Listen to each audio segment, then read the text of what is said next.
At the start of the film, we meet a woman named Iris.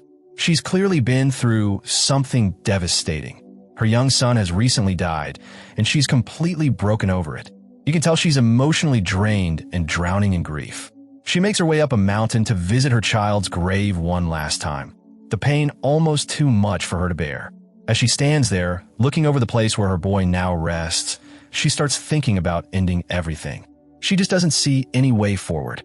While she's deep in those dark thoughts, a man suddenly appears. He introduces himself as Richard. Turns out, he's not just out there by coincidence. He says he lost his daughter too, and that he often comes to this place to remember her. Somehow, he seems to know exactly what Iris was thinking about doing. He gently tells her that he's had those same thoughts once, but over time, he realized there were still reasons to stay alive. According to him, giving up wouldn't bring back the dead. It would only add more pain. Hearing this, Iris breaks down a bit and tells him how much she misses her child. She blames herself, saying it was her fault he's gone. The guilt eats at her, and she feels like she doesn't deserve to live anymore.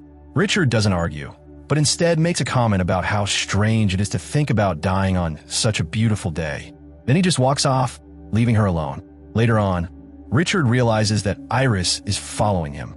Instead of telling her off, they both quietly decide to walk back together.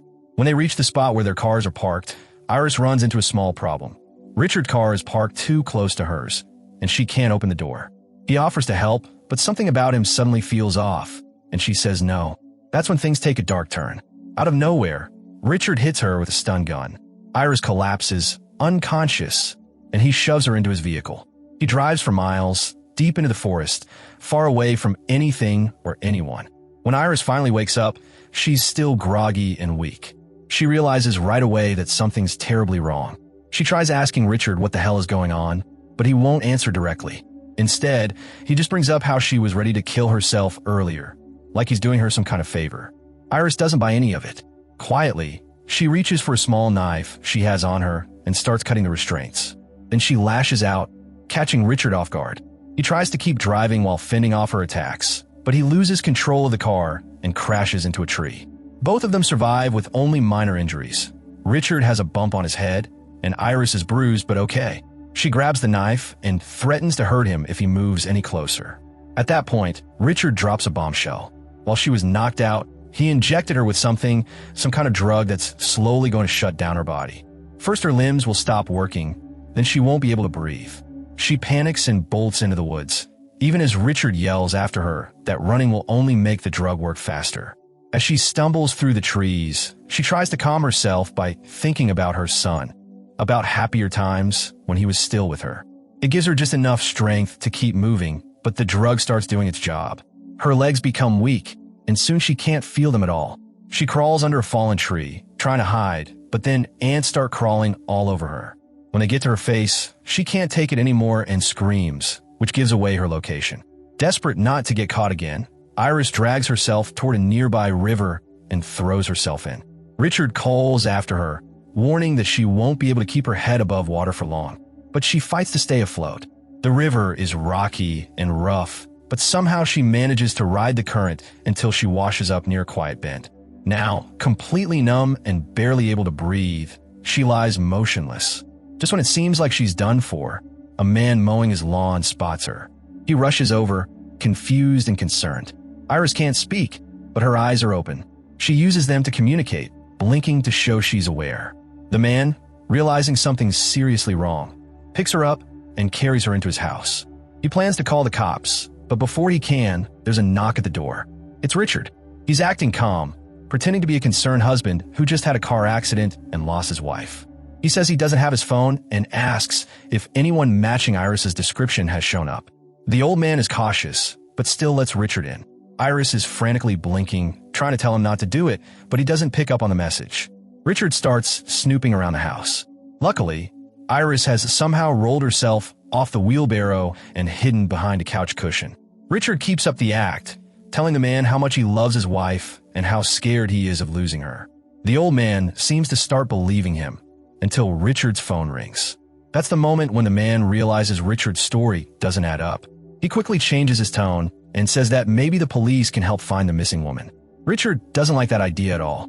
He gets aggressive, threatening the man and trying to force his way further into the house. At this point, the old man realizes he's dealing with someone dangerous. Trying to stay calm, he lies and says the woman Richard is looking for is in the backyard. As soon as Richard turns to head outside, the man attacks him, knocking him down. Without wasting a second, he grabs the phone and dials the police. Richard tries to fight his way out, throwing punches, but the old guy is surprisingly tough for his age. Every hit he takes seems to make him angrier, and soon he's landing blows that make Richard gasp for air. Realizing he's losing badly, Richard switches tactics. He stops swinging and starts messing with the man's head, saying weird things to throw him off. And it works. The moment the old man hesitates, Richard pulls a knife and stabs him right in the leg. The old man cries out, but before he can react again, Richard plunges the knife into his stomach. Iris, frozen in fear, watches the whole thing from nearby, unable to do anything. Once he's sure the man is dead, Richard quickly checks the rest of the house to make sure Iris isn't hiding anywhere. Not finding her, he figures he needs to destroy the evidence. He grabs a gas can from the corner, splashes the fuel everywhere, and lights it up.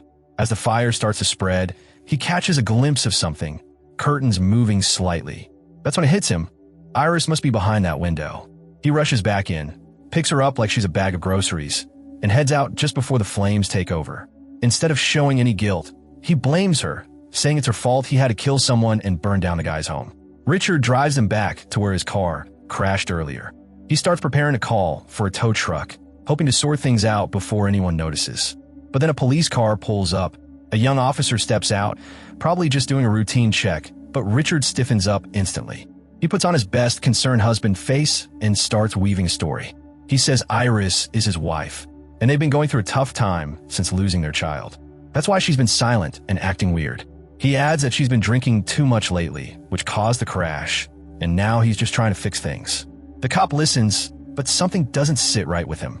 He asks Richard if he knows the man who owns the nearby truck. Turns out they got a distress call from him earlier.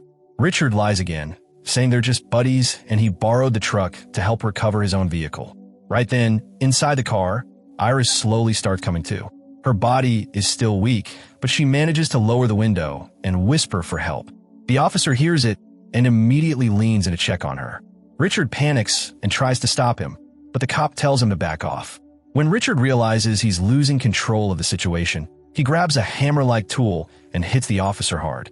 The cop falls to the ground, and Richard doesn't stop. He keeps striking until he's sure the man won't get up again.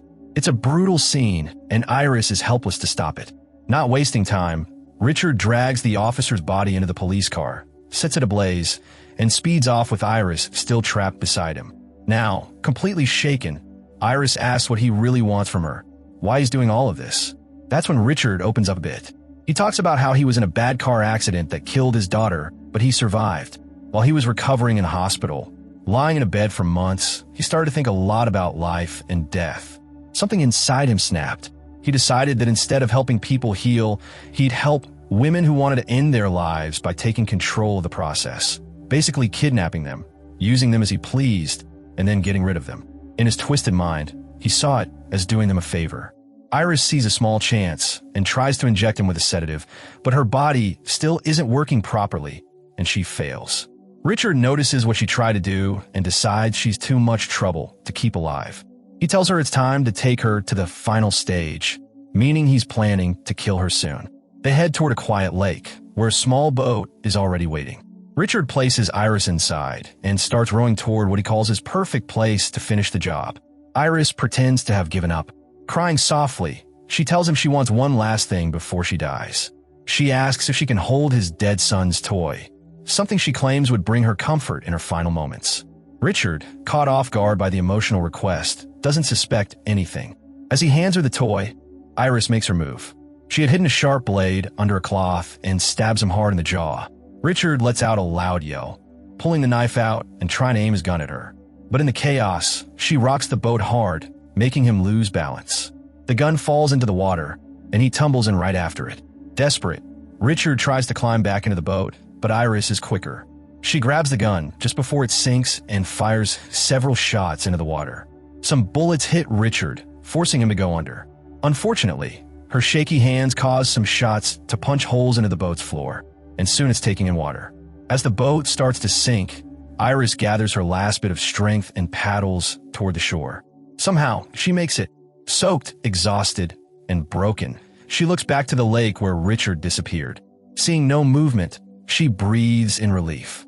Still catching her breath, she whispers a strange thank you to him, saying that all his madness gave her the reason she needed to stay alive and fight back. And with that, her nightmare ends. And that's it for today's video. If you enjoyed it, don't forget to hit that like button and subscribe if you haven't already. Drop a comment below. I'd love to hear your thoughts. Thanks for watching, and I'll catch you in the next one. Take care.